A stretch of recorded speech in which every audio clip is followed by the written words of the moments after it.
அன்பின் தெய்வமே, நன்றியோடுமை சோத்தரிக்கிறோம். ஏசாயா 1 அதிகாரம் 2 வசனத்திலே கர்த்தர் பேசுகிறார்.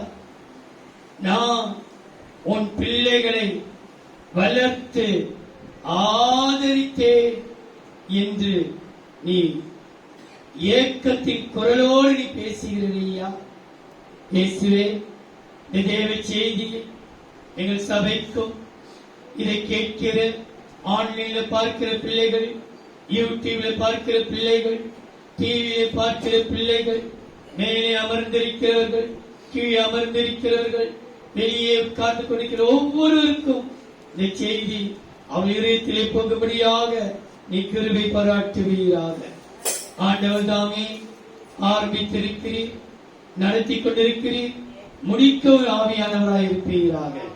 எல்லா தூக்க மயக்கத்தை வேற எந்த சிந்தையை கொண்டு வந்து தேவ செய்தியை கேட்க கூடாதபடிக்கு தடை செய்கிற அந்தகார சக்தியின் கிரியைகளை, வான மண்டல பொல்லாதன் கிரியைகளை இயேசுவின் அதிகார நாமத்திலே கட்டி சபிக்கிறோம். கர்த்தாவே, விடுதலையோடு உம்மை நோக்கி பார்க்க கிருபை செய்வீராக. எங்களோடு நீ பேசும் நாமத்தை மகிமைப்படுத்திக் கொள்ளும். இயேசுவின் நாமத்தில் பிதாவே. இந்த வசனம் இப்படியாய் சொல்கிறது.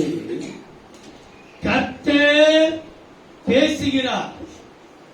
நான் உன் பிள்ளைகளை வளர்த்து ஆதரித்தேன், அவர்களோ எனக்கு விரோதமாய் அவர்களை வளர்க்கிறேன், அவர்களை ஆதரிக்கிறேன். பிள்ளைகளை வளர்த்து ஆதரிக்கிறேன். நாம் எல்லாரும் அவருடைய பிள்ளைகள்.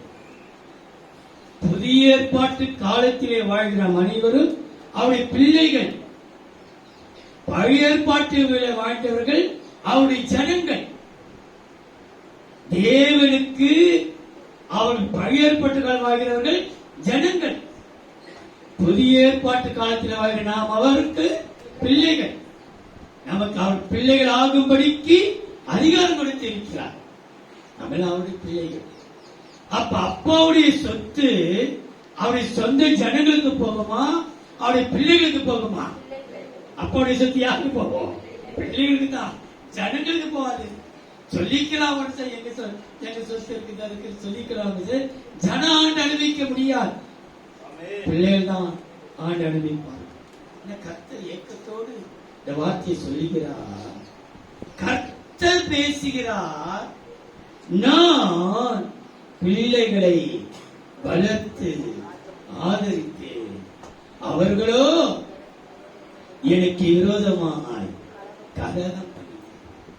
அப்ப கர்த்தர் உங்களுக்காக எத்தனையோ காரியத்தை செய்திருக்கிறார். எல்கேஜிலிருந்து +2 வரைக்கும் 10th பாஸ் பண்ண வைத்தார், 8th பாஸ் பண்ண வைத்தார், +2 பாஸ் பண்ண வைத்தார், காலேஜிலே ஒரு அரியர்ஸ் இல்லாமல் பாஸ் பண்ண வைத்தார்.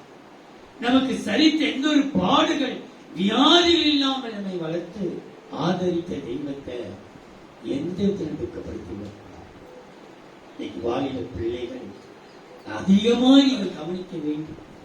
அவருடைய பிள்ளைகளாகிய விசுவாச மக்களும் இன்னைக்கு நாம் யோசிக்க வேண்டும். இன்றைக்குள்ள தலைப்பு அவருடைய பிள்ளைகளுக்கு கர்த்தர் பேச. கர்த்தர் தமது பிள்ளைகளோடு பேசுகிறார். அந்த வசனம் அப்படிதான் சொல்கிறது. கர்த்தர் பேசுகிறார். நான் உன் பிள்ளைகளை வளர்த்து ஆதரி. நம்முடைய பிள்ளை பாருங்கள், ஒரு பிள்ளையை குறித்து வேதம் சொல்கிறது. ஆதியாகமம் 21 அதிகாரம் 17 20. ஆனா 17 வசனத்தையும் 20 வசனத்தையும் வாசி. தேவன் பிள்ளையின் சத்தத்தை கேட்டார். வளர்க்கப்பட்ட அந்த பிள்ளையின் சத்தத்தை நீ கும்மூர சோர்ந்து பரிசுற வேளையிலே கர்த்தரை விட்டு நீ விலகி கலகம் பண்ணி நீ தூரமாய் போகிறாய். ஆனா நீ சிக்கல்ல மாட்டி கதற பத்தியா, அப்பொழுது கூட கர்த்தர் பிள்ளை சத்தத்தை கேட்டார். தேவன் பிள்ளையின் சத்தத்தை கேட்டார். தேவதூதன் வானத்திலிருந்து ஆகாரை கூப்பிட்டு ஆகாரே, உனக்கு என்ன சம்பவித்தது? பயப்படாதே, பிள்ளை இருக்கும் இடத்திலே தேவன் அவன் சத்தத்தை கேட்டார். பிள்ளை இருக்கும் இடத்திலே நீ 10th இருக்கலாம், 8th இருக்கலாம், +1 இருக்கலாம், +2 இருக்கலாம், காலேஜில் இருக்கலாம், எங்கே இருந்தாலும் ஒரு சிக்கலை நீ மாற்றிக்கொள்வாயானால், தாய் தகப்பைக்கு நீ சொல்ல மறந்து விட்டாலோ கத்திட்டு சொல்ல நீ அதை ஆசைப்படு. நீ இருக்கும் இடத்திலே கர்த்தர் சத்தத்தை கேட்கிறவராயிருக்கிறார். அது எந்த இடமா இருக்கட்டும், நீ சிக்கல்ல சிக்கி இருக்கிற அந்த இடத்தில் இருந்து தேடி நோக்கி தேவன் பிள்ளை இருக்கும் இடத்திலிருந்து அவன் சத்தத்தை கேட்டான். சொல்ல அவன் எங்க இருக்கிறான் வேற யாருக்குமே தெரியாது. அறியாமல் சில பிள்ளைகள் சிக்கல்ல மாட்டி விடுகிறார்கள். சில பிள்ளைகள் செல்போன்ல அறியாத வயதிலே சிக்கல்ல மாட்டி இன்று கடந்து வெளியே வரும் தவிக்கிறார்கள். ஒன்று, நீ இருக்கும் இடத்திலே தேவன் நின்று கொண்டிருக்கிறார். பிள்ளை இருக்கும் இடத்திலே தேவன் அவன் சத்தத்தை கேட்டார். 20ஆம் வசனம். தேவன் பிள்ளையுடனே இருந்தார். யாருடன் இருந்தார்? அந்த பிள்ளையுடனே கூட. நீ நினைக்கலாம் என் பிள்ளையோடு யாருமே இல்லையே, அவன் தனித்து நிற்கிறார்களே, கர்த்தர் இருக்கிறார் என்பதை மறந்து விடாதே. இன்னைக்கு அவனுக்கு ஞாபகப்படுத்துகிறேன், நம் ஒவ்வொருவரோடும் நம் பிள்ளைகளோடு கர்த்தர் கூடவே இருக்கிறார். உன் பிள்ளையோடு கூட கர்த்தர் இருக்கிறார். தேவன் பிள்ளையுடனே கூட கர்த்தர் இருக்கிறார். அவன் வளர்ந்து வனாந்திரத்திலே குடியிருந்து வாழ்க்கை வளர்ச்சியிலே அவன் படிப்படியாய் வளர்ந்து அவன் தன்னுடைய வாழ்க்கையிலே வல்லவன். தேவன் நீ எங்கே இருந்தாலும் அந்த பிள்ளையுடைய தேவன் இருக்கிறார். தேவ பிள்ளைகளே, நமக்கு தெரிந்த வசனம் தானே, உன் பிள்ளைகள் கர்த்தரால் போதிக்கப்பட்டிருப்பார்கள், உன் பிள்ளையுடைய சமாதானம் உனக்கு பெரிதாயிருக்கும். உன் பிள்ளைகள் கர்த்தரால் போதிக்கப்பட்டிருப்பார்கள். 54 ஏசாயா 13. உன் பிள்ளைகள் எல்லாரும் கர்த்தரால் போதிக்கப்பட்டிருப்பார்கள். உன் பிள்ளைகள் எல்லாரும் கர்த்தரால் எனக்கு தேவன் கொடுத்திருக்கிற வாக்கு தத்தம், எருசலேமின் பிள்ளைகள் கர்த்தரால் போதிக்கப்பட்டிருப்பார்கள். உன் பிள்ளைகளுடைய சமாதானம் பெரிதாயிருக்கும். பிள்ளைகளுடைய சமாதானம் பெரிதாய். உன் பிள்ளை குறித்து நீ கலங்கவே. உன் பிள்ளைக்கு ஐயோ யூரின் இன்ஸ்பெக்ஷன் ஆகிவிடுகிறது, சரீரம் எல்லாம் ஒரு இன்ச்சு தோல் சம்பந்தப்பட்ட வியாதி போல் இருக்கிறது, கையெல்லாம் வெடிப்பா இருக்கிறது, காலெல்லாம் வேதனையா இருக்கிறது. எதை குறித்து நீ கலங்காதே, உன் வியாதிகளை கர்த்தர் அறிந்திருக்கிறார். உன் பிள்ளைகளை குறித்து நீ பயப்பட வேண்டிய அவசியம் அல்ல. உன் பிள்ளை கர்த்தரால் போதிக்கப்பட்டிருக்கும். உன் பிள்ளையுடைய வியாதி வேதனையை கர்த்தர் மாற்ற வல்லவராக இருக்கிறார். உன் பிள்ளைகள் கர்த்தரால் போதிக்கப்பட்டிருப்பார்கள் என்று இந்த வசனம் சொல்கிறது. புதிய ஏற்பாட்டுல நாம் எல்லாரும் கர்த்தரால் போதிக்கப்பட்டிருப்போமா? நாம் எல்லாரும் கர்த்தராலே போதிக்கப்பட்டிருப்போம். இந்த வசனம் எப்படி சொல்லுது?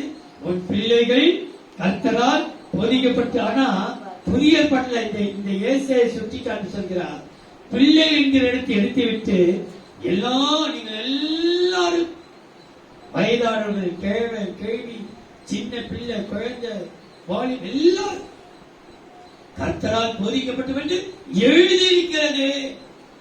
யோவான் எழுதின சுவிசேஷம் 6ஆம் அதிகாரம் 45ஆம் வசனம். எல்லாரும் தேவனாலே போதிக்கப்பட்டிருப்பார்கள். யோவான் 6:45. எல்லாரும் தேவனாலே போதிக்கப்பட்டிருப்பார்கள் என்று தீர்க்கதரிசிகளின் ஆகமத்திலே எழுதியிருக்கிறது. ஆகையால் உன் பிள்ளைகள் மாத்திரமல்ல, உன் கணவன் கூட, உன் சகோதரன் கூட, உன்னை வேதனைப்படுத்துகிற ஜாதிகள் கூட அவர்கள் எல்லாரும் கர்த்தர் உன் பிள்ளைகள் மாத்திரமல்ல, உன் குடிக்கார கடன், உனக்கு வேதனை கொடுக்கிற பிள்ளைகள், உன்னை பயமுறுத்துகிற சகோதர சகோதரிகள், அவர்கள் எல்லாரும் கூட கர்த்தரால் போதிக்கப்பட்டிருப்பார் என்று எழுதி இருக்கிறதே. கர்த்தர் எழுதி வச்சிருக்கிறாரு, பட்டா போட்டு கையில கொடுத்திருக்கிறாரு, எழுதி இருக்கிறாரு. ஏசியா தீர்க்கதரிசி சொல்றாரு, நானும் எனக்கு கொடுத்த பிள்ளைகளும் சீயோன் பர்வதத்திலே அற்புதங்களாகவும் அடையாளங்களாகவும் இருக்கிறோம். வாசிங்க, ஏசாயா 8ஆம் அதிகாரம் 18க்கு முன்பாக 17 வாசித்த பிற்பாடு 18 வாசி. நானோ யாக்கோபின் குடும்பத்துக்கு தமது முகத்தை மறைக்கிற கர்த்தருக்காக காத்திருந்து, நானோ யாருக்கு காத்திருக்கிற? யாக்கோபின் குடும்பத்துக்கு தன் முகத்தை மறைக்கிற. யாக்கோப்பு ஏமாற்றுக்காரன், ஆண்டவரையே ஏமாற்றுகிறார். நாளைக்கு ஜெபிச்சுக்கலாம், நாளைக்கு போய்க்கலாம், நாளைக்கு செய்திருக்கலாம், நாளைக்கு பண்ணிக்கலாம். ஏமாற்று. நானோ யாக்கோபின் குடும்பத்துக்கு முகத்தை மறைத்த கர்த்தருக்காக காத்திருந்து அவருக்கே எதிர்பார்த்திருப்பேன். இதோ நானும் கர்த்தர் எனக்கு கொடுத்த பிள்ளைகளும் சீயோன் பர்வதத்தில் வாசமாயிருக்கிற கர்த்தருக்கு கர்த்தராலே இஸ்ரவேலின் அடையாளங்களாகவும் அற்புதங்களாகவும் ஹல்லேலூயா. கர்த்தர் அடையாளமாய் மாற்ற வைக்கிறார். உன் பிள்ளைகளுக்கு எந்த ஒரு குறை கத்த வைக்க மாட்டார். எருசலேம் ஜெபசபை பிள்ளைகளுக்கு ஒரு குறை கத்த வைக்க மாட்டார். ஆண்டவருடைய கிருபையினால் நம்ம ஆரம்பித்து சபை 7 வருஷத்தை கொடுத்து விட்டோம். ஆனா இந்த 7 வருஷ பிள்ளைகளுடைய படிப்பில ஒரு பிள்ளைகளை ஃபெயில் ஆகாமல் கத்த பாஸ் பண்ண வைத்திருக்கிறார். இது மக்கள் சொன்னாங்க, அவங்க தாய் அந்த பிள்ளை கத்த பாஸ் பண்ண வைத்திருக்கிறார். 10th பிளஸ் 2 தேவன் இந்த பிள்ளைகளை அற்புதங்களாக அடையாளங்களை வைத்து வச்சிருக்கிறார். வெட்கப்பட்டு போக ஒரு நாள் விட மாட்டார்.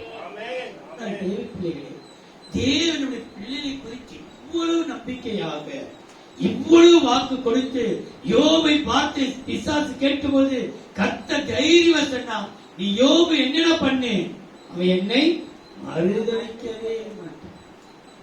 இன்றைக்கு கர்த்தருடைய பிள்ளைகளை பார்த்து கர்த்தர் பேசுகிறார், உன் பிள்ளைகளை நான் வளர்த்து ஆதரித்தேன். எதற்காக வளர்த்து ஆதரித்தார் என்றால் கர்த்தருடைய வழியிலே நடக்க, கர்த்தருக்கு பிரியமாய் காணப்பட, கர்த்தர் மேல் நம்பிக்கை வைக்க, கர்த்தருடைய செய்தியை கேட்க, கர்த்தர் கொடுத்த அதிகாரத்தை அனுபவிக்க தேவனை வளர்த்து ஆதரித்தார்.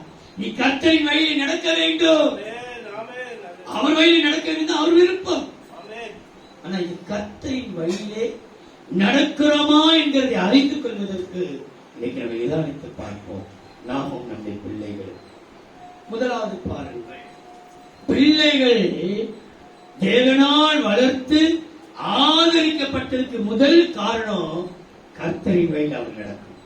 வாசித்து பாருங்கள், ஆதியாகமம் 18ஆம் அதிகாரம் 19ஆம் வசனம். கர்த்தர் ஆபிரகாமுக்கு சொன்னதை நிறைவேற்றும்படியாய் அவன் தன் பிள்ளைகளுக்கும்.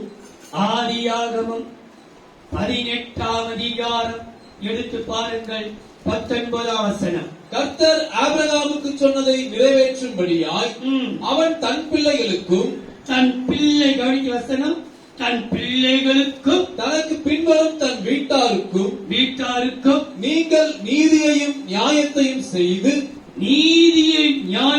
செய்து கர்த்தருடைய வழியை காத்து நடவுங்கள் என்று கட்டளையிடுவான் என்பதை அறிய அறிந்திருக்கிறேன் என்றார். கர்த்தர் சொல்றாரு, அவன் தன்னுடைய பிள்ளைகளை எந்த வழியில் நடத்துவான்? கர்த்தருடைய வழியில் நடத்துவான் என்பதை நான் அறிந்திருக்கிறேன் என்றார். கர்த்தர் சொல்றாரு, நான் அறிந்திருக்கிறேன். எதை? அவன் ஆபிரகாமுடைய பிள்ளைகள் கர்த்தரின் வழியிலே நடப்பார்கள். இப்போ நாம் எல்லாம் இப்ப கேட்கிறோம், நம்ம கர்த்தரின் வழியில் நடக்கிறோமா? கர்த்தருடைய வழி எது? கர்த்தருடைய வழியில் நடக்கிறாங்க என்று நம்ம அறிஞ்சு கொள்வதற்கு அடையாளம் என்ன? இவங்க கர்த்தர் வழியில் நடக்கிறாங்க, ஆலயத்துக்கு வராங்க, ஆலயத்தில் உட்கார்றாங்க, வாரம் தவறாம வராங்க, போறாங்க.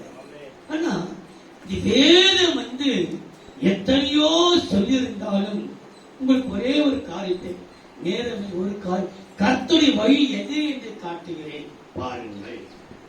சங்கீதங்களின் புஸ்தகம் 138 சங்கீதம் 5:6.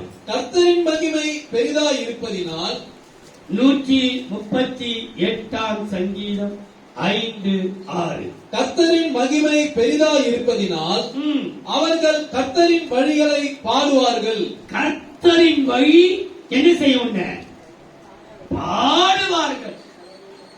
நீ சபையில வந்துட்டு பாடுகிற வேளையிலே நீ பாடாவிட்டால் நீ யாருடைய வழியில் நடக்கிற?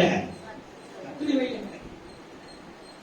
உனக்கு ஒரு சமயம் பாட்டு தெரியல, பாட்டு தெரியாத பட்சத்தில் இருந்தாலும் கூட, இப்போ அவன் லூர்து வராத்தினால இப்ப தைரியமா சொல்றேன், லூர்துக்கு பாட்டே தெரியாது, ஆனால் ராகம் போட பார்த்திருக்கீங்களா?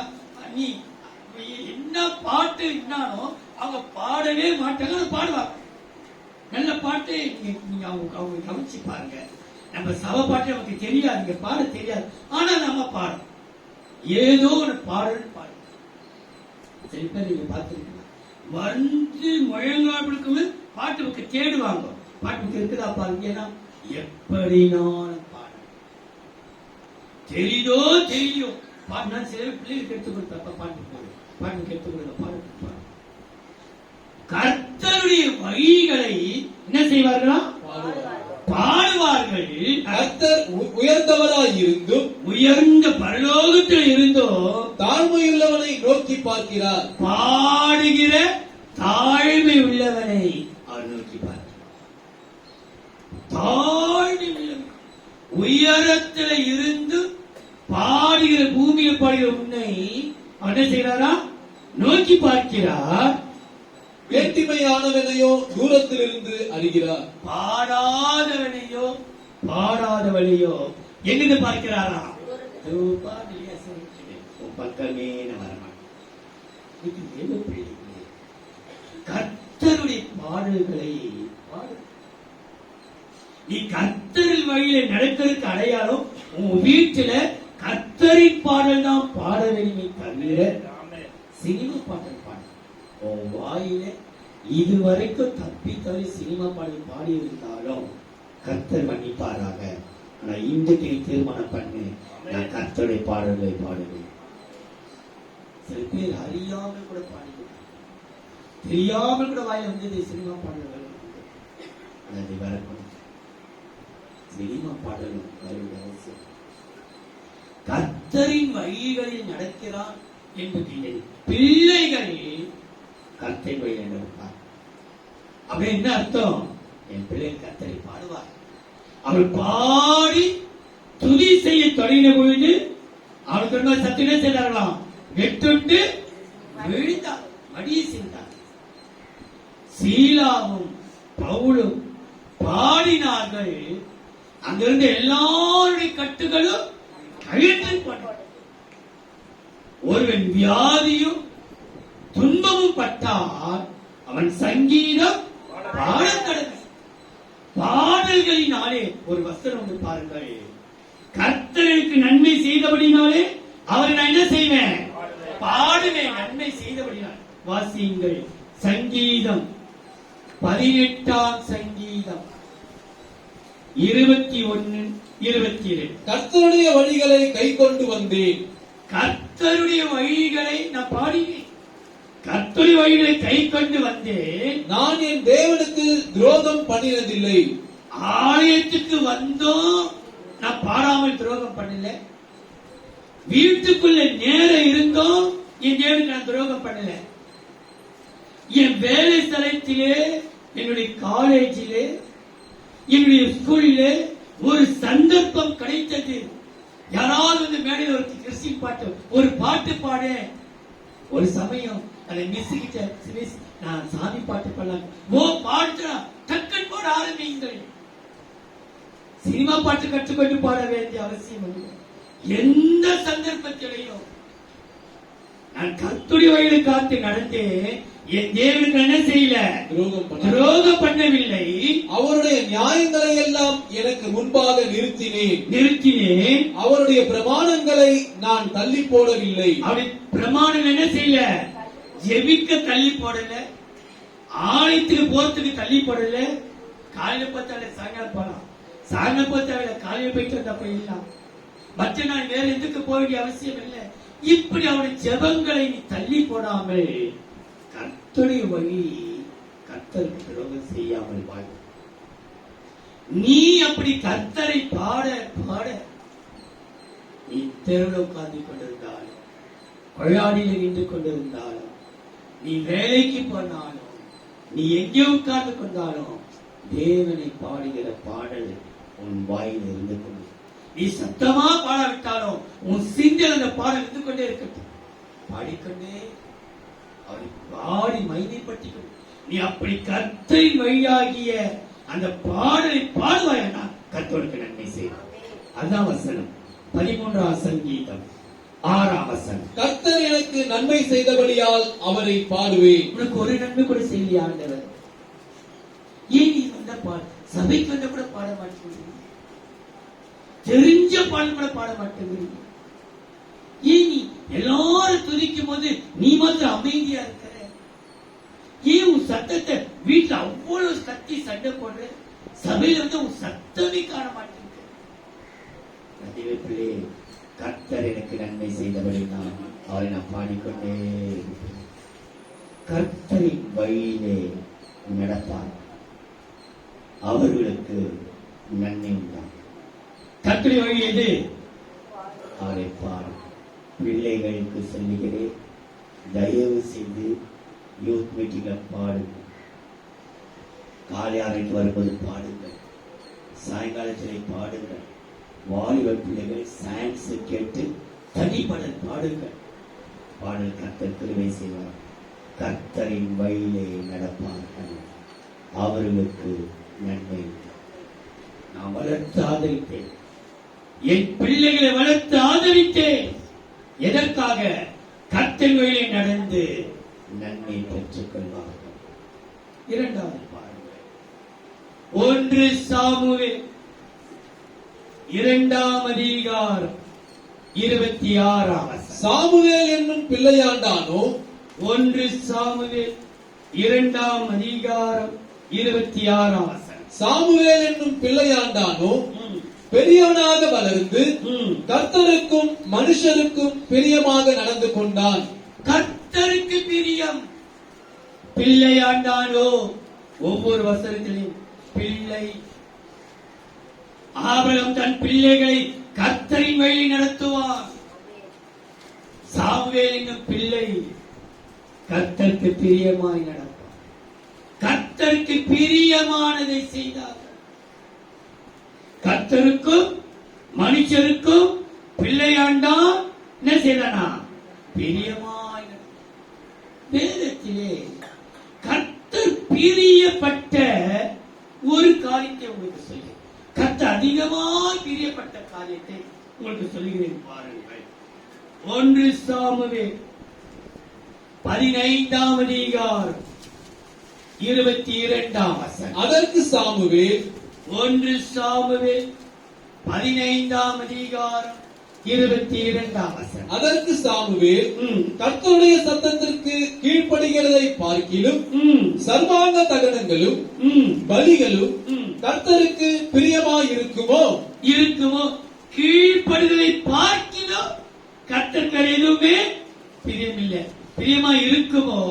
பலியை பார்க்கிலும் கீழ்ப்படிதலும் பலியை பார்க்கிலும் எவ்வளவு பலி, சோத்திர பலி செலுத்தினாலும், சமாதான பலி செலுத்தினாலும், போஜன பலி செலுத்தினாலும், பான பலி செலுத்தினாலும், சர்வாங்க உன் சரீரத்தையே ஜீவ பலி செலுத்தினாலும் கீழ்ப்படியாவிட்டால் அது பிரச்சனை. பலியை பார்க்கிலும் கீழ்ப்படிதலும், ஆட்டுக்கடாக்களின் நிலத்தை பார்க்கிலும், ஆட்டுக்கடாக்களின் கொழுப்பு, நிலம் என்றால் கொழுப்பு, ஆட்டுக்கடாக்களின் கொழுப்பை பார்க்கிலும் செவி கொடுத்தலும் உத்தமம். கர்த்தருக்கு கீழ்ப்படிந்து செவி கொடுப்பதே உத்தமம். அப்ப கர்த்தருக்கு பிரியம் என்பது கீழ்ப்படி. உன் பெற்றோர்களுக்கும் கீழ்ப்படியணும், பெரியவர்களுக்கும் கீழ்ப்படியணும். கீழ்ப்படிதலை பிள்ளைகள் கற்றுக்கொள்ள வேண்டும். கர்த்தருடைய வாழ்க்கையிலே நீங்கள் பிள்ளைகள் தயவு செய்து கீழ்ப்படியுங்கள். ஆண்டவர் உங்களுக்கு ஒரு காரியத்தை சொல்வாரானால் உடனே கீழ்ப்படிய கற்றுக்கொள்ளுங்கள். லோத்துவை பார்த்து கர்த்தர் சொன்னா, நீ மலைக்கு உன் ஜீவன் தப்ப மலைக்கு ஓடிப்போ. அவன் ஓடக்கூடிய பலன் இருக்கத்தான் அவர் சொல்றாரு. இவனால ஓட முடியும் தெரிஞ்சவனே சொல்றாரு. உடனே லோத்தினா சொல்றாரு, அப்படியல்ல ஆண்டவரே, நான் ரொம்ப பலவீனமா இருக்கிறேன், மலைக்கு போக என்னால முடியாது. இதோ இருக்குமே என்ன பூமி இருக்குது, சமபூமி, சுகமுகமான வாழ்க்கை, ஜபம் பண்ண முடியாது, சுகமுகமா உட்கார்ந்துக்கலாம். சரி போ. பேதுரை பார்த்து துப்பட்டி எல்லாம் கொடுக்கிறார். பேதுருவே அடித்து புசி. அப்ப பேதுரு சொல்றாரு, அப்படியெல்லாம் ஆண்டவரே, அதை தீட்டும் அசுத்தமான கர்த்தருக்கு தெரியாது, அது தீட்டு அசுத்தமானது. ஆனா இன்றைக்கு நம்ம கர்த்தருக்கு ஆலோசனை சொல்லிக் கொண்டிருக்கோம். கர்த்தர் ஒரு வார்த்தை சொல்றாரு, நீ இதை செய். கர்த்தர் எப்படி பேசுவாரு? வேதத்துல பேசுவாரு, வசனத்தின் மூலமா பேசுவாரு. நீ பூர்வம் யாரு மூலமாக கர்த்தர் பேசுவார். உன் இருத்தல் குத்தம், ஐயோ இதை செய்ய மாட்டேன், உடனே கீழ்ப்படிந்து பாருங்கள். நாளைக்கு நீங்க நாள் கடத்தவே ஒரு காரியத்தை செய்யணும் என்று தீர்மானிச்சுட்டா, நான் பைபிள் படிச்சு ஒரு ஞாபகத்தில் டக்குன்னு வச்சுட்டு போய் செய்வேன். என்ன மறந்துருக்கு, நான் எழுதி வச்சிருக்கேன். சில டைம்ல ஒரு காரியத்தை கர்த்தர் ஞாபகப்படுத்துவாரன்னா அது உடனே செய்துட்டா நல்லது. அதுக்கப்புறம் பைபிள் முடிச்சுட்டு போலாமே சொன்னா அந்த மறந்துட்டு அதெல்லாம் பிரச்சனையா. தேவ பிள்ளைகள், கர்த்தர் நமக்கு ஒரு காரியத்தை உணர்த்தும் போது உடனே கர்த்தருக்கு பிரியம், கர்த்தருக்கு பிரியமானதை பாபிலோனிலே இருந்தாலும் கர்த்தருக்கு பிரியமானவன் தேவ சித்தத்தை செய்யும். கர்த்தர் அது பாபிலோனா இருக்கட்டும், அது பயங்கரமான விபச்சார விடுதியா இருக்கட்டும். சில பேருடைய வேலை ஸ்தலம் எல்லாம் டபுள் மீனிங் பேசுற ஜனங்க தான். அவன் பார்வையே டபுள் மீனிங் பார்க்கிற பார்வைதான். அவன் பேச்சு, அவங்க SMS, அவனுடைய வேலை ஸ்தலம் ஒரு பாபிலோன் போல, விபச்சார விடுதி போல. சில பேருடைய நிறைய இந்த காரியங்களை நீங்க பார்க்கும் போது அவங்க வியாபார ஸ்தலம், அவங்க வேலை ஸ்தலம் எல்லாம் ரொம்ப பாபிலோனை போல. அந்த வசனம் கர்த்தருக்கு பிரியமானவன் அவனுடைய சித்தத்தை எங்க செய்வான் என்றால் பாபிலோன்ல இருந்தா கூட செய்வான். பாபிலோன்ல இருந்தா கூட செய்வான் என்று போடப்பட்டிருக்கிறது. வசனம் நீங்க படிச்சிருக்கீங்களா? ஏசாயாவிலே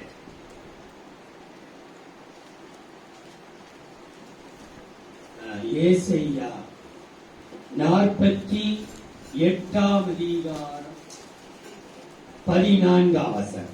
நீங்கள் எல்லாரும் கூடி வந்து கேளுங்கள். ஏசாயா 48:14. நீங்கள் எல்லாரும் கூடி வந்து கேளுங்கள். கர்த்தருக்கு பிரியமானவன், கர்த்தருக்கு பிரியமானவன் அவருக்கு சித்தமானதை பாபிலோனில் செய்வான். எங்க செய்வான் சித்தமானது? பாபிலோன், மகா பாபிலோன். வேசியோ, விபச்சாரமோ, அசுத்தமோ, கேவலமோ, அற்பமான இடம் தான். ஆனா அங்கேயும் கர்த்தருக்கு பிரியமான எதை செய்வானா? தேவ சித்தத்தை செய்வான். நீ இருக்கும் இடம் பாபிலோனா இருக்கலாம், கள்ளர் குகையா இருக்கலாம், பயங்கரமான கள்ளர் குகை கொண்டு போய் உட்கார வச்சுட்டாரு. நீ பயப்படாதே. ஆனா தேவ சித்தம் நிறைவேறப்படுகிறது. உன் குடும்பத்தில் தேவ சித்தம் இந்த பயங்கரமான ஏரியாவில் இருந்தாலும் தேவ சித்தத்தை செய்ய கர்த்தருக்கு பிரியமானவன் என்றால் அவன் கீழ்ப்படிவான்.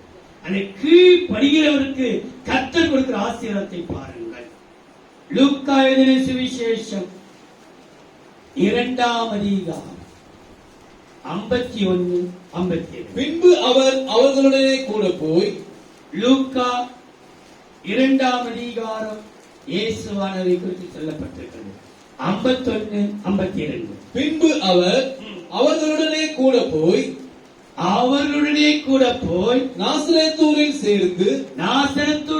சேர்ந்து அவர்களுக்கு கீழ்ப்படிந்திருந்தார்.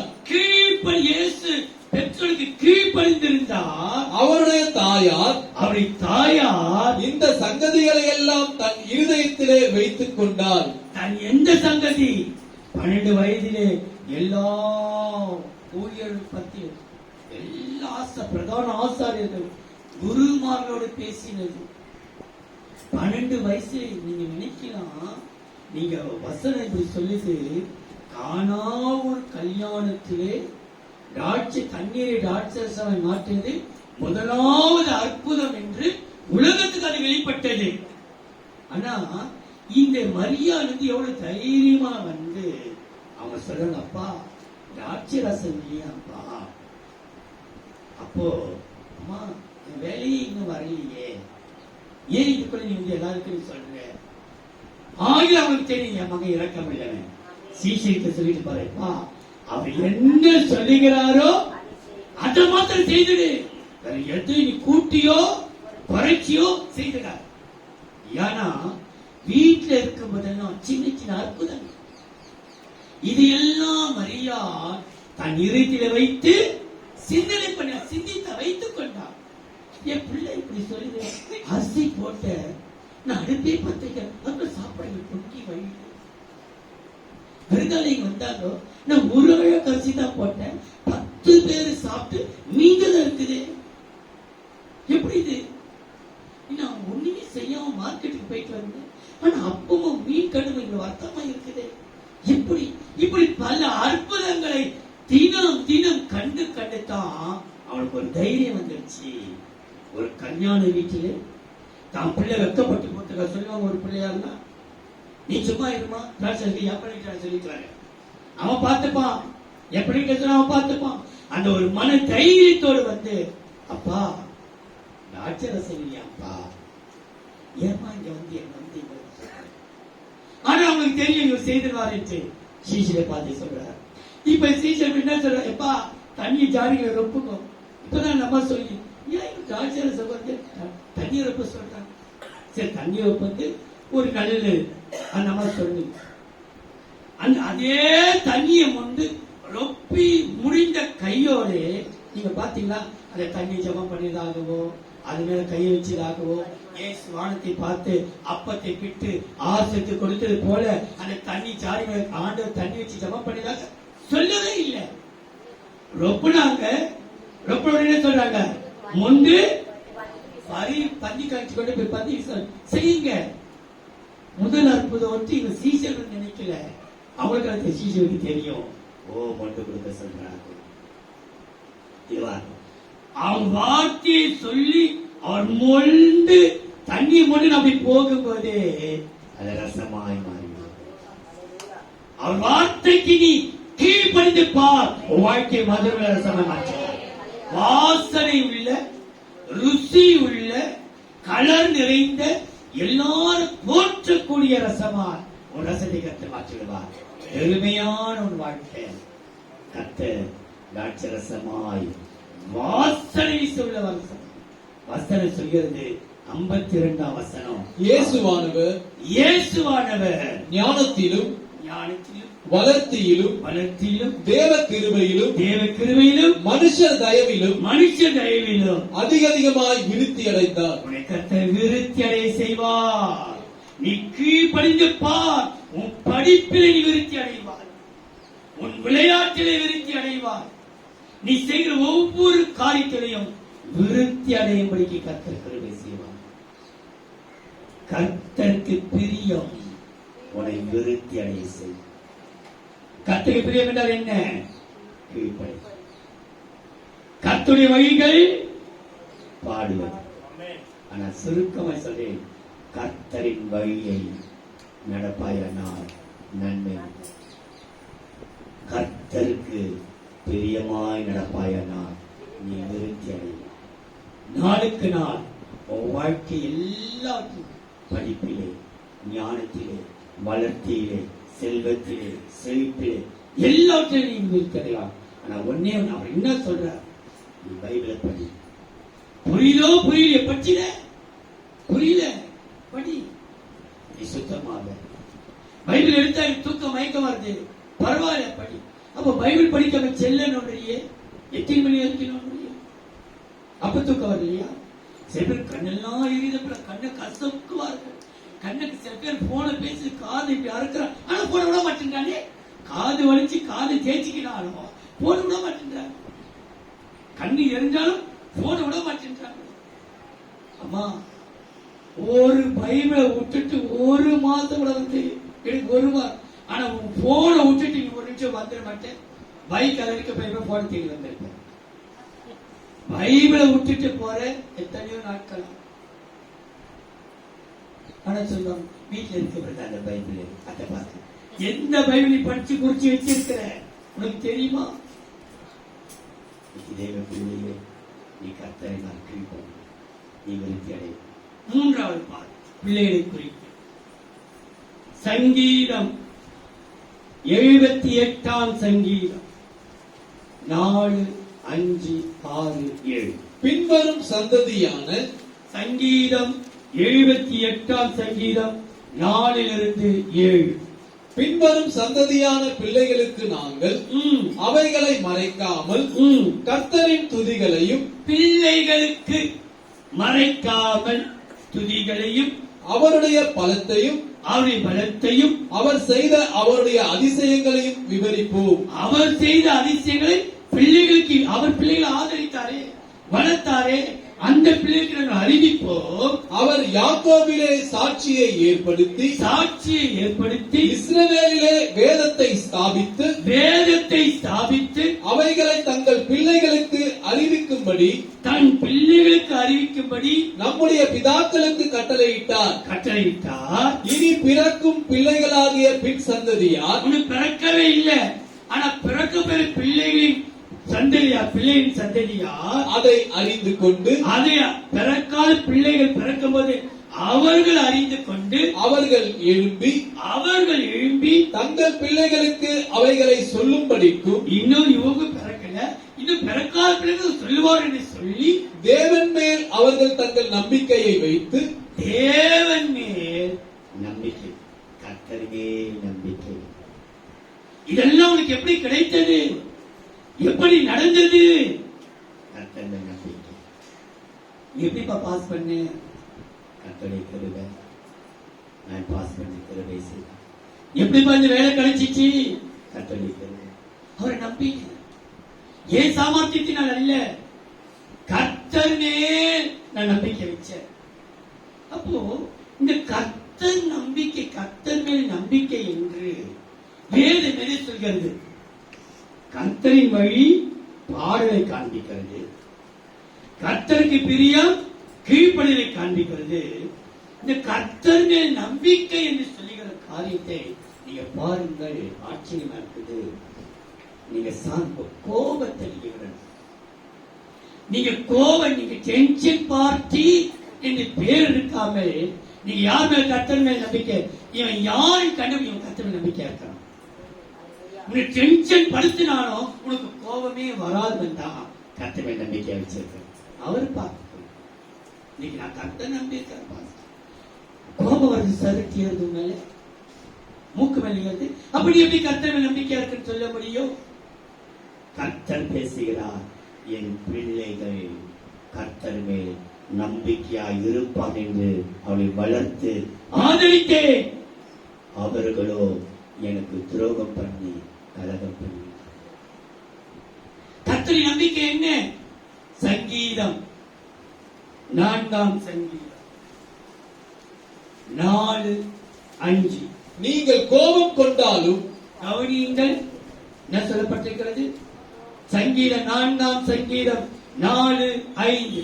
நீங்கள் கோபம் கொண்டாலும் பாவம் செய்யாதிருங்கள். உங்கள் படுக்கையிலே உங்கள் இருதயத்தில் பேசிக்கொண்டு கோபம் இருந்து பேசுங்கள். ஏசப்பா என்னை மன்னிச்சிடுங்க, கோபத்தை நீக்குங்க, கோபத்தை தாழ்மையை தாங்க, பொறுமையை தாங்க, பொறுமையை தாங்க, கீழ்மை தாங்க என்று அமர்ந்திருங்கள். நீதியின் பலிகளை செலுத்தி கர்த்தர் மேல் நம்பிக்கையாயிருங்கள். கோபம் கொள்ளாமல் நீதியின் பலிகள். நீதி பலிகள் என்றால் அநீதிக்கு மாறாக, நம்முடைய சாந்தத்துக்கு மாறாக கோபம் கொள்வது அநீதி. சின்ன சின்ன விஷயம் கோபம் நல்லது. நான் கர்த்தர் மேலே நம்பிக்கையா இருக்கிறேன். உன்னை அப்படி பேசுறான்னு பாஸ்டர், அவ்வளவு பேசுறாங்க, நீங்க எப்படி இதெல்லாம் சகிச்சு போறீங்க? கர்த்தர் மேல நம்பிக்கையா இருக்கு, அவர் பார்த்துக் கொள்வாரு. இல்ல ஒரு முறை அவனுக்கு ஒரு பாட்டை கரைச்சிட்டான் பாஸ்டர், ஒரு வாட்டி இப்ப போலீஸ்ல போய் அவனை முட்டி முடி தட்டினாதான் இந்த பக்கம் வரமாட்டேன். நம்ம கர்த்தர் மேல நம்பிக்கை இருக்கிற வாயில இதெல்லாம் வரவே வர. போலீஸ் கேஸ், கோர்ட்டு, ஜட்ஜி, வைத்தி, சில பேருக்கெல்லாம் ஃபேமிலி டாக்டரை போல ஃபேமிலி அட்வொகேட் இருக்கிறான். இவனுக்கு ஃபேமிலி அட்வொகேட் தேவையே இல்லை.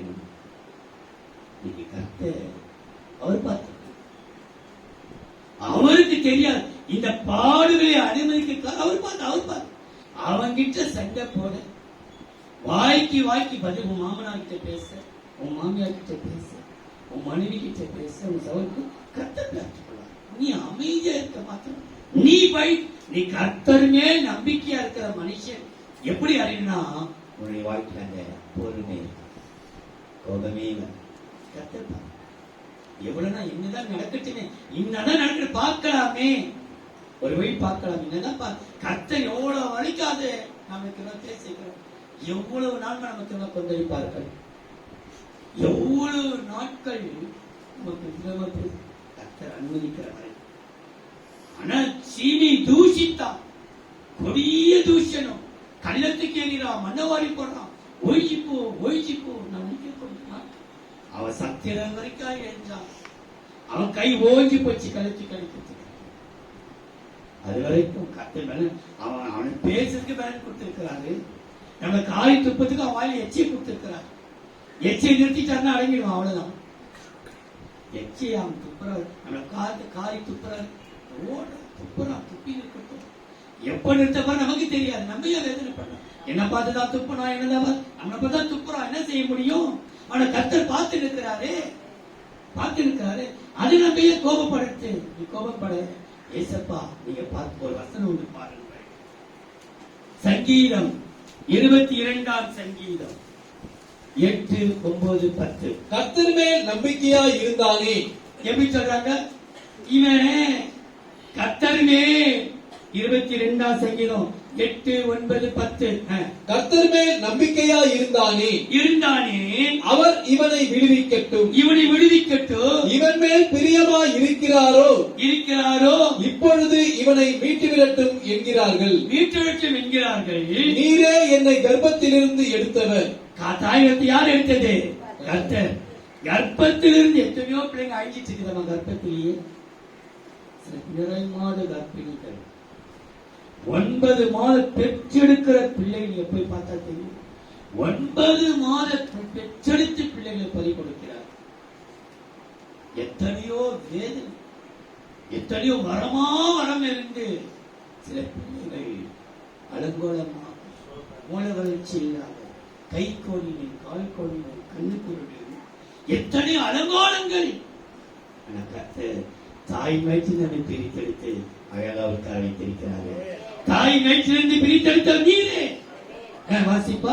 என் தாயின் முளைப்பாலை நான் உண்கையில் என்னை உம்முடைய பேரில் நம்பிக்கையா இருக்க பண்ணினீர். உம்முடைய பேரிலே தாய்ப்பாலை குடிச்சா கூட நான் யார நம்பி இருந்தேன்? கர்த்தர் தான் தாய்க்கு பால் ஊத்துறாரு. பால் செத்தடி பிள்ளைகள் பால் சுரக்க மாட்டேங்குது. பால் சுரக்கலையே. ஆனா எனக்கு பால் சுரக்க வச்சாரு. நான் குடிப்பதற்கு பால் சுரக்கப்பட்டது கர்த்தர். நம்ப பண்ணி உண்மையில் நம்பிக்கை வைக்க பண்ணி கர்ப்பத்திலிருந்து வெளிப்பட்ட போதே உமது சார்பில் விழுந்தேன். உமது சார்பில் வீழ்ந்தேன். நான் என் தாயின் வயிற்றில் இருந்தது முதல் நீர் என் தேவனாயிருக்கிறீர். நீர் எனக்கு எப்போ தாய் வயிற்றில் இருக்கும் போதே பிரித்தத்தை கத்த இதுவரைக்கும் எனக்கு தேவனாயிருக்கிறீர். அவங்க நம்பி சங்கீதக்காரர் எவ்வளவு அழகா சொல்ற, நான் நம்ப பண்ணி நீர் என்ன நம்பி நீ வெட்கப்படவே இல்லை. வசனம் சொல்கிறது பார், எரேமியா 17ஆம் அதிகாரம் 7, 8, 9. கர்த்தர் மேல் நம்பிக்கை வைத்து கர்த்தரை தன் நம்பிக்கையாக கொண்டிருக்கிற மனுஷன் பாக்கியவான். பாக்கியவன், ஸ்லாக்கியம் பெற்றவன். நீ பாக்கியம் பெற்றவன். நான் பாடியது போல ஸ்லாக்கியம் பெற்றோமே, பாக்கியவனாய் மாற்றினாரே, பாக்கியம் பெற்றோம். அவன் தண்ணீர் அண்டையிலே நாட்டப்பட்டதும் கால்வாய் ஓரமாக தன் வேர்களை விடுகிறதும் உஷ்ணம் வருகிறதை காணாமல் இலை பச்சையா இருக்கிறதும் மழை தாட்சியான வருஷத்திலே வருத்தமின்றி தப்பாமல் கனி கொடுக்கிறதுமான மரத்தை போல் இருப்பான். எல்லாவற்றை பார்க்கிலும் அவன் கனி கொடுக்கிற மனம், கனி கொடுப்பான். கர்த்தரையே நம்பி அவன் அன்பின் கனி, தாழ்வின் கனி, சாந்தத்தின் கனி, ஆவின் கனிகள். பொறாமை இல்ல, வாக்குவாதம் இல்ல, எரிச்சல் இல்ல, டென்ஷன் இல்ல, நீடிய பொறுமை, நீடிய சாந்தம், தயவு, அன்பு அப்படி நிறைந்து கர்த்தரையே நம்புங்கள். வசனம் சொல்கிறது 26ஆம் அதிகாரமே செய்யா 3ஆம் வசனம், கர்த்தரை நம்பினவனையோ பூரண சமாதானத்தோடு. 26ஆம் 26ஆம் அதிகாரம் 3. உம்மை உறுதியாய் பற்றிக் கொண்ட மனதை உடையவன் உம்மையே நம்பி இருக்கிறபடியால் நீர் அவனை பூர்ண சமாதானத்துடன் காத்துக் கொள்ளுவீர். என்ன சமாதானமா? பூரண. கர்த்தரை நம்புகிறவர்களுக்கு பூரண சமாதானம். கர்த்தரை நம்புகிறவர்கள் யார்? அவர்கள் கோபம் கொள்ளாதவர் அல்லது சாந்தம் உள்ளவர்கள் தான் கர்த்தருக்கு நம்பிக்கையாயிருக்கிறது. 4வது பாருங்கள், கர்த்தர் பேசுகிறார், நான் உன் பிள்ளைகளை வளர்த்து ஆதரித்தேன். கர்த்தரின் வழியிலே நடக்க வளர்த்து ஆதரித்தார். கர்த்தருக்கு பிரியமாய் நடக்க வளர்த்து ஆதரித்தார். கர்த்தரை நம்ப அவர் நம்பிக்கை வைக்க வளர்த்து ஆதரித்தார். அவர்களோ துரோகம் பண்ணி கலகம் செய்தார்கள். நீ கோபம் கொள்ளாமல் சாந்தம். 4வது யோவேல் 1ஆம் அதிகாரம் 3ஆம் வசனம். இதன் செய்தியை உங்கள் பிள்ளைகளுக்கு தெரிவியுங்கள். பிள்ளைகளுக்கு செய்தியை தெரிவியுங்கள். தேவ செய்தி. இந்த செய்தியை உங்கள் பிள்ளைகளுக்கு தெரிவியுங்கள். இந்த செய்தி என்றால் என்ன? 1ஆம் வசனம் என்ன சொல்கிறது? கர்த்தருடைய வசனம். 1ஆம் வசனம், பெத்துவேலின் குமாரனாகிய யோவேலுக்கு உண்டான கர்த்தருடைய வசனம். கர்த்தருடைய வசனம் தான் தேவ செய்தி. இந்த செய்தி என்று சொல்லும் பொழுது இந்த செய்தியை உன் பிள்ளைகளுக்கும் வாசிப்போம். இதன் செய்தியை உங்கள் பிள்ளைகளுக்கு தெரிவியுங்கள். இதை உங்கள் பிள்ளைகள் தங்கள் பிள்ளைகளுக்கும் அவர்கள் தங்கள் பிள்ளைகளுக்கும் சந்ததியாருக்கும் தெரிவிக்க கடவர்கள். கவனியுங்கள், தேவ செய்தி அல்லது வசனம், கர்த்தருடைய செய்தியை, அந்த செய்தி எது என்று சொன்னால், நான் கர்த்தருடைய செய்தியை கொடுத்து அதை வளர்த்து ஆதரித்தேன், வசனத்தை கொடுத்து ஆதரித்தேன் என்றால் இந்த செய்திக்கு எதிர்ப்பதம் என்றால் பெருமை. தேவ செய்தியை பெருமைக்கு ஒப்பிட்டு சொல்லப்பட்டிருக்கிறது. நமக்கு தெரியும், ஏரோது ராஜா, நான் அந்த சம்பவம், ஏரோது மூத்தவன், பிலிப்பு இளையவன் 2வது. இந்த ஏரோதியால் பிலிப்புவை தான் ஆசைப்பட்டார், விரும்பினார். பல வருஷங்கள் ஆசைப்பட்டு அவனை திருமணம் பண்ணினார். ஆனா ஏரோது தான் மூத்தவன். ஏரோது தான் பட்டத்து ராஜா வர வேண்டும். அவன் தான் ராஜா, பிலிப்பு இளவரசன். ஆனால் ஏரோதியார் என்ன செய்தாரா, தன்னுடைய வலது கையில் இருந்த அந்த வைடூரிய வைர மோதிரத்தை அனுதினமும் தான் நேசித்து விரும்பி காதல் பண்ணி நேசித்து கல்யாணம் பண்ணி கொண்ட பிலிப்புக்கு அனுதினமும் இரவில் பால் கொடுக்கும் போது இந்த மோதிரத்தை போட்டு போட்டு தேய்த்து அனுதினமும் கொடுப்பான். அந்த விஷயமாகப்பட்டது நாளடைவிலே பிலிப்பு மறித்து விட்டான். இப்போது இந்த ஏரோதுவை மறுமணம் அண்ணன் தம்பி மனைவி அண்ணன் கட்டிக்கணும். இப்போது ஏரோது பட்டத்து ராஜா ஏரோதியா இவ்வளவு துணிகரம் செய்தவுடைய தேவ செய்தியாக காணப்படுகிறது. பாருங்கள், அப்போஸ்தலர் 12ஆம் அதிகாரம் 21 24. குறித்த நாளிலே அப்போஸ்தலர் 12ஆம் அதிகாரம் 21 22 23 24. குறித்த நாளிலே ஏரோது ராஜவஸ்திரம் தரித்துக் கொண்டு ஏரோது ராஜவஸ்திரம் தரித்துக் கொண்டு சிங்காசனத்தின் மேல் உட்கார்ந்து அவர்களுக்கு பிரசங்கம் பண்ணினான். பிரசங்கம் பண்ணி எங்க உட்கார்ந்து பண்றானா? சிங்காசனத்தில் உட்கார்ந்து என்ன வஸ்திரம் போட்டிருக்கிறான்? ராஜ வஸ்திரம் போட்டு இவன் ஒன்னானவர் அயோக்கியன், தம்பி மனைவியை சொந்தமாக்கி கொண்டவன், ஊராம் மனைவி ஏறிட்டு பார்த்து சொந்தம். ஊராம் கொண்டாட்டி தான் இவனுக்கு ஆசை, தான் கொண்டாட்டி வேணா ஆசை வர. இவன் இப்ப என்ன செய்யறானா? பிரசங்கிக்கிறான்.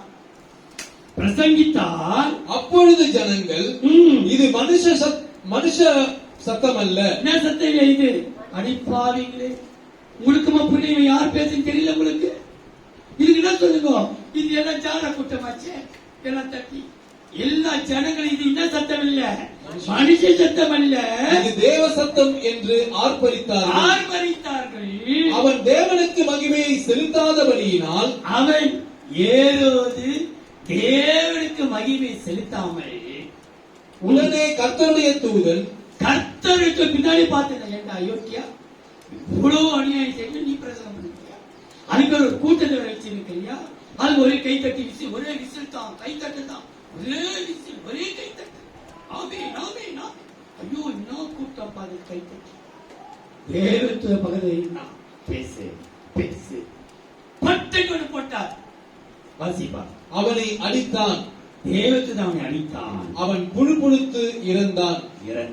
அடுத்த வசனம், தேவ வசனம் வளர்ந்து பெருகிற்று. வளர்ந்து பெருகப்பட்டது. கர்த்தருடைய சத்தம் பெருமைக்கு இடம் கொடுக்கார், அயோக்கியதனத்துக்கு இடம் கொடுக்கார். கர்த்தரின் செய்தி இவனை தாழ்த்து. வெறுமையா கர்த்தரின் செய்தி வந்தது ஒரு ராஜாவுக்கு. ஏரோது ராஜாவாகி பிரசங்கித்தான். ஆனா நினிவேல் இருக்கிற ஒரு ராஜா செய்ததை பாருங்கள். யோனாவின் புஸ்தகம் 3ஆம் அதிகாரம் 6-8.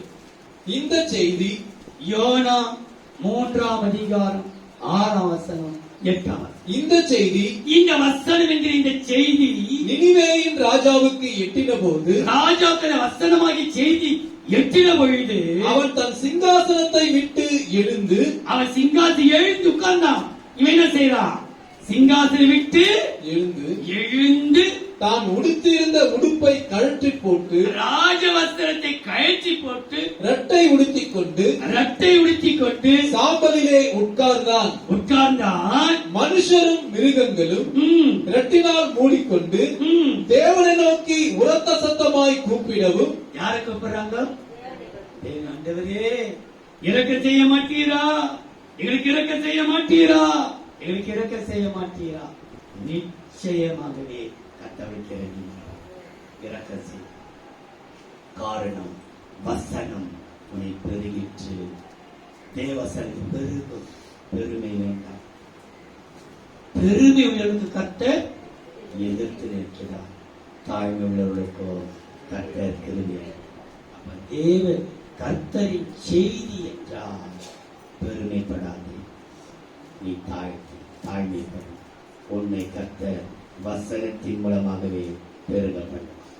கடைசியா யோவான் எழுதின சுவிசேஷம் 1ஆம் அதிகாரம் 12ஆம் வசனம். அவருடைய நாமத்தின் மேல் விசுவாசம் உள்ளவர்களாய், யோவான் 1ஆம் அதிகாரம் 12ஆம் வசனம். அவருடைய நாமத்தின் மேல் விசுவாசம் உள்ளவர்களாய் அவரை ஏற்றுக்கொண்டவர்கள் எத்தனை பேர்களோ அத்தனை பேர்களும் தேவனுடைய பிள்ளைகள் ஆகும்படி பிள்ளைகளாகும்படி அவர்களுக்கு அதிகாரம் கொடுத்தார். தேவனுடைய அதிகாரம். கர்த்தர் பேசுகிறார், உன் பிள்ளைகளை நான் வளர்த்து ஆதரித்தேன். எதற்காக? கர்த்தரின் அதிகாரத்தை பெற்றுக்கொள். அவர்களோ எனக்கு துரோகம் செய்து என்ன செய்தார்கள்? கலகம் பண்ணினார். எதற்காக கர்த்தர் தன்னுடைய பிள்ளைகளுக்கு அதிகாரம்? கர்த்தரின் அதிகாரம் என்று சொல்லும்போது வசனம் சொல்கிறது, கர்த்தருடைய அதிகாரத்தை பெற்ற உன்னால் பாவம் செய்யவே மாட்டாய். நீ பாவத்தை செய்யற, ஆனா நீ கர்த்தருடைய அதிகாரத்தை பெற்றிருக்கிற, நீ சொல்ற நீ கர்த்தருடைய அதிகாரத்தை பெறுங்க. கர்த்தருடைய அதிகாரத்தை பெற்றவன் பாவம் செய்யவே மாட்டான். நீ வாசித்து பாருங்கள். யோவான் 19ஆம் அதிகாரம் 10-11. அப்பொழுது பிலாத்து, நீ என்னோட பேசுகிறது இல்லையா? உன்னை சிலுவையில் அறைய எனக்கு அதிகாரம் உண்டென்றும் உன்னை விடுதலை பண்ண எனக்கு அதிகாரம் உண்டென்றும் உனக்கு தெரியாதா என்றான். இயேசு பிரதியுத்தரமாக, பரத்திலிருந்து உமக்கு கொடுக்கப்படாதிருந்தால் என் மேல் உமக்கு ஒரு அதிகாரமும் இராது. ஆனபடினாலே என்னை உம்மிடத்தில் ஒப்பு கொடுத்தவனுக்கு அதிக பாவம் உண்டு என்றார். அதிகாரம் பெற்ற உனக்கு அதிக பாவம். பாவம் செய்ய நான் கர்த்தருடைய பிள்ளை, நான் கர்த்தருடைய அதிகாரத்தை பெற்றிருக்கிறேன். ஆனா நீ பாவத்தில் விழுந்து இருக்கிறியே. பொழுது எல்லாத்தையும் பாவனை மேற்கொள்ளிட்டு ரொம்ப வீக்னஸா இருக்கு. சில விஷயத்துல ரொம்ப பலவீனமா இருக்கிறியே.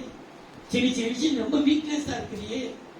ஆனா கர்த்தருடைய அதிகாரத்தை பெற்ற நீ பாவம் செய்யாத நீ ஒரு பரிசுத்தமா. நானோ அவர்கள் பாவம் செய்யாதபடிக்கு வளர்த்து ஆளாக்கினேன், வளர்த்து ஆதரித்தேன், வளர்த்து பிரிவனாக்கினேன். அவர்களோ எனக்கு துரோகம் பண்ணி கலகம் பண்ணினார்கள். தேவனுடைய வேதனை. ஆனால் நீ கர்த்தருடைய அதிகாரத்தை பெற்றுக் கொள்வாயானால் கர்த்தருக்கு ஒரு நன்மை செய்வார். அதை மட்டும் சொல்லி மத்திய எழுதின சுவிசேஷம் 28ஆம் அதிகாரம் 18ஆம் வசனம் 20ஆம் வசனம். அப்பொழுது இயேசு சமீபத்தில் வந்து அவர்களை நோக்கி, வானத்திலும் பூமியிலும் சகல அதிகாரமும் எனக்கு கொடுக்கப்பட்டிருக்கிறது. சகல அதிகாரமும் கொடுக்கப்பட்டிருக்கிறது. 20ஆம் வசனம். நான் உங்களுக்கு கட்டளையிட்ட யாவையும் அவர்கள் கை கொள்ளும்படி அவர்களுக்கு உபதேசம் பண்ணுங்கள். இதோ உலகத்தின் முடிவு பரியந்தம் சகல நாட்களிலும் நான் உங்களுடனே இருக்கிறேன். நீ பயப்படாம தைரியப்படுத்துறாரு. உனக்கு அதிகாரம் கொடுக்கிறாருன்னா நான் உன்னோட இருக்கிறேன். பாவத்தை மீட்டெடுப்பேன். பாவம் செய்யாத கருணைக்கு பரிசுத்தானா மாறு. அவர் ஒரு தைரியத்தை கர்த்தர் கொடுக்கிறார். கர்த்தர் பேசுகிறார், உன் பிள்ளைகளை வளர்த்து ஆதரித்தார். கர்த்தரின் வழியிலே வளர்த்து நன்மையை பெற்றுக்கொண்டு கர்த்தருக்கு பிரியமாயிருக்க வளர்த்து கர்த்தர் மேல் நம்பிக்கை வைக்க வளர்த்தே கர்த்தரின் செய்தியை கேட்க பேச அவளை வளர்த்தே தாய்மை. கர்த்தரின் அதிகாரம் எதை காண்பிக்கிறது? பரிசுத்த பாவம் செய்யாது கர்த்தர்களோடு இருக்கிறார் என்றால் தைரியப்படுத்த. அல்லாமக்கு சுருக்கமாய் சொல்வேன், நான் கர்த்தர் பேசுகிறார், நான் உன் பிள்ளைகளை வளர்த்து ஆதரித்தேன். எதற்காக? கர்த்தரின் வழியிலே நடக்க, கர்த்தருக்கு பிரியமாயிருக்க, கர்த்தர் மேல் நம்பிக்கை வைக்க, கர்த்தரின் செய்தியை கேட்க, கர்த்தருடைய அதிகாரத்தை அனுபவிக்க. கர்த்தருடைய அதிகாரம் என்றால் உனக்கு ஒரு தைரியம். கர்த்தருடைய செய்தி என்றால் பெருக்கம். கர்த்தரின் நம்பிக்கை என்றால் பூர்ண சமாதானம். கர்த்தரின் பிரியம் என்றால் விருத்தி. கர்த்தரின் வழி என்றால் நன்மை. கர்த்தர் கொடுப்பாராக. அன்பின் தெய்வமே, நன்றியோடு சோதரிக்கிறோம். பிதா, குமாரன், பரிசுத்தாவி நாமத்தினாலே ஆன்லைன் மூலமாக, டிவி மூலமாக, யூடியூப் மூலமாக மேலே அமர்ந்து கொண்டிருக்கிறவர்களுக்கு, கீழே அமர்ந்து கொண்டிருக்கிறவர்களுக்கு ஒவ்வொருவருக்கும் கர்த்தாவே ஆசீர்வாதத்தை கொடுப்பீராக. தொடர்ந்து நடக்கிற கூட்டணி கர்த்தர் கொடுத்துக் கொள்ளும். நாமத்தை மேம்படுத்திக் கொள்ளும். இயேசுவின் நாமத்தில் பிதாவே. தம்பி ஜேம்ஸ் பாடல் பாடும்போது காணிக்கை எடுக்கட்டும். காணிக்கை எடுத்த உடனே நம்ம இந்த பிறநாள் பேருக்கெல்லாம் ஜெபிக்கலாம். காணிக்கைக்காக சாராள் ஜெபி.